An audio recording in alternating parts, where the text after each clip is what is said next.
Bismillahirrahmanirrahim. Assalamualaikum warahmatullahi wabarakatuh. Puji dan syukur marilah kita panjatkan kehadirat Allah Subhanahu wa Ta'ala yang mana telah memberikan rahmat dan hidayahnya kepada kita semua. Sehingga kita bisa berkumpul di agenda malam ini, meeting walaupun secara online. Sebelumnya, izin memperkenalkan diri, nama saya Latifah Wahiniawati Adawiyah sebagai praktisi PR perusahaan. Di sini saya akan mempresentasikan company profile perusahaan IKEA. Boleh di-next. IKEA adalah sebuah perusahaan retail perabot untuk rumah dari Swedia. Pada musim dingin 2004, terdapat 202 toko IKEA di 32 negara di berbagai belahan dunia. Perusahaan ini didirikan oleh Ingvar Kamprad pada tahun 1943 saat ia berusia 17 tahun, yang sekarang sudah menjadi salah satu orang terkaya di dunia. IKEA adalah singkatan dari namanya Ingvar Kamprad, tempat ia dilahirkan, Elmstad, dan desanya Agunnaryd. Awalnya IKEA menjual berbagai barang, dari pulpen, dompet, bingkai foto, hingga jam tangan. Perabotan mulai masuk ke dalam daftar pada tahun 1947 dan IKEA mulai merancang sendiri pada 1955. Penjualan pada mulanya dilakukan melalui pos dan kemudian sebuah toko dibuka di Älmhult yang kemudian menjadi model toko IKEA untuk selanjutnya. Nah, di sini saya akan memaparkan tonggak sejarah IKEA. Pada tahun 1926, yaitu kelahiran Ingvar Kamprad. Pada tahun 1943, Kamprad mendirikan IKEA di usia 17 tahun. Selanjutnya, tahun 1951, katalog pertama IKEA diciptakan.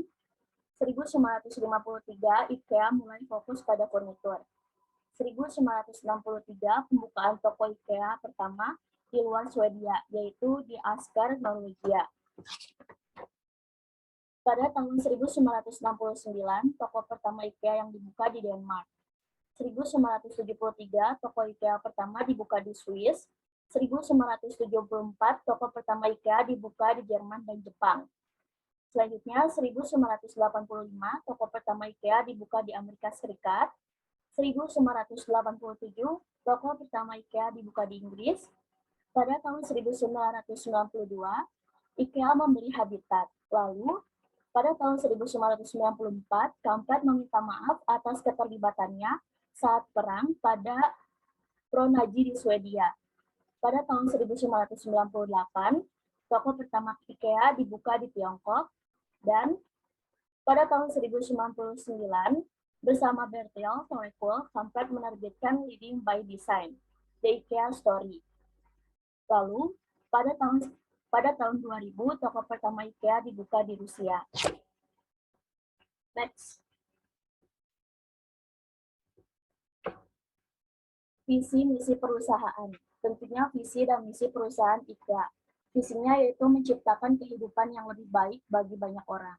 Sedangkan misinya yaitu menawarkan berbagai rancangan yang didesain dengan baik, produk perabotan yang fungsional dengan harga yang sangat rendah, sehingga sebanyak mungkin orang akan mampu membelinya. Kami bekerja keras untuk mencapai kualitas dengan harga terjangkau bagi pelanggan kami dengan memaksimalkan seluruh rangkaian nilai kami, dengan membangun hubungan kerjasama pemasok dalam jangka panjang, investasi dalam produksi secara otomatis, dan memproduksi dalam jumlah besar. Visi kami juga melampaui perabotan rumah. Kami ingin menciptakan kehidupan sehari-hari yang lebih baik bagi semua orang yang terkena dampak bisnis kami. Selanjutnya itu adalah logo perusahaan. IKEA mempunyai logo yang merasa modern dengan sedikit sentuhan bold dan huruf yang elegan. Untuk font dari IKEA ini namanya IKEA Sans, yang mana terinspirasi dari font keluarga Futura yang pada saat itu terkenal.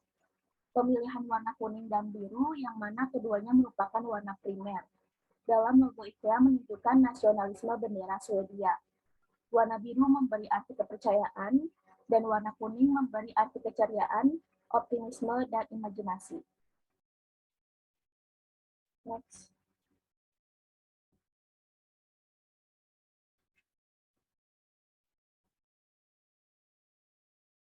Selanjutnya yaitu tujuan perusahaan. Konsep IKEA dimulai dengan ide menyediakan berbagai produk perabotan rumah yang terjangkau, bukan hanya untuk beberapa orang, tapi bagi banyak orang. Hal ini dicapai dengan menggabungkan fungsi, kualitas, desain, dan nilai, selalu dengan pemikiran kesinambungan. Konsep IKEA ada di setiap bagian dari perusahaan kami, dari desain, sumber daya, pengepakan, dan distribusi melalui model bisnis kami. Tujuan kami adalah untuk membantu lebih banyak, untuk membantu lebih banyak orang menjalani kehidupan yang lebih baik di rumah. Nah, di sini ada produk perusahaan IKEA, namun di sini saya hanya menampilkan beberapa. Sebenarnya ada meja, lemari, rak buku, kasur, lampu, hiasan dinding, alat dapur, sofa, storage, dan lain-lain. Awalnya produk-produk IKEA dinamai berdasarkan nomor. Hal ini menjadi masalah tersendiri bagi Infat karena mengidap dialeksia. Akhirnya beliau menemukan sistem penamaan produknya yang dipakai secara global sampai sekarang. Sofa-sofa IKEA menggunakan nama-nama kota di Swedia, yang mana Infar biasanya mengambil nama-nama kota kecil seperti Söderhamn. Kota kecil yang cantik berpenduduk sekitar 11.000 jiwa. Lalu nama-nama furnitur yang outdoor diambil dari nama-nama pulau di Swedia. Selain itu ada juga furnitur yang diberi nama laki-laki dan perempuan khas Swedia. Sebagai contoh, Billy digunakan untuk nama rak buku. B-nya itu dari Bo, dan Ili nyari dari kata Haila yang artinya rak. Ada penamaan Epler, Terne. Untuk penamaan produk tekstil IKEA menggunakan nama-nama perempuan, seperti Tirai diberi nama Teresia, Aina, Matilda, dan lain-lain. Selain nama kota, IKEA pun menggunakan kata sifat dan kata kerja pada produknya, seperti penamaan spray, yaitu gaspa, artinya menguap, dan untuk alat dapur, salah satunya diberi nama Provadi. Saluran produksi yang dilakukan perusahaan IKEA adalah memiliki situs global, yaitu ikea.com, di mana rekan-rekan memiliki gambaran tentang IKEA sebagai perusahaan. Salah satu tugas utama situs web itu untuk menampilkan informasi produk dan ketersediaan yang diperbarui terus-menerus. Next. Nah, di sini kami perusahaan yang berkembang berdasarkan nilai dengan kecintaan untuk hidup di dalam rumah. Setiap produk yang kita capai, yaitu ide untuk membuat rumah menjadi tempat yang lebih baik. Rumah bukan hanya sekedar hunian, namun juga melibatkan perasaan, seperti berada di tempat yang paling nyaman di alam semesta. Jadi bagi kami memahami kehidupan di rumah sangatlah penting dan merupakan tempat utama untuk memulai. Itu saja yang bisa saya sampaikan. Mohon maaf apabila ada kesalahan. Wassalamualaikum warahmatullahi wabarakatuh.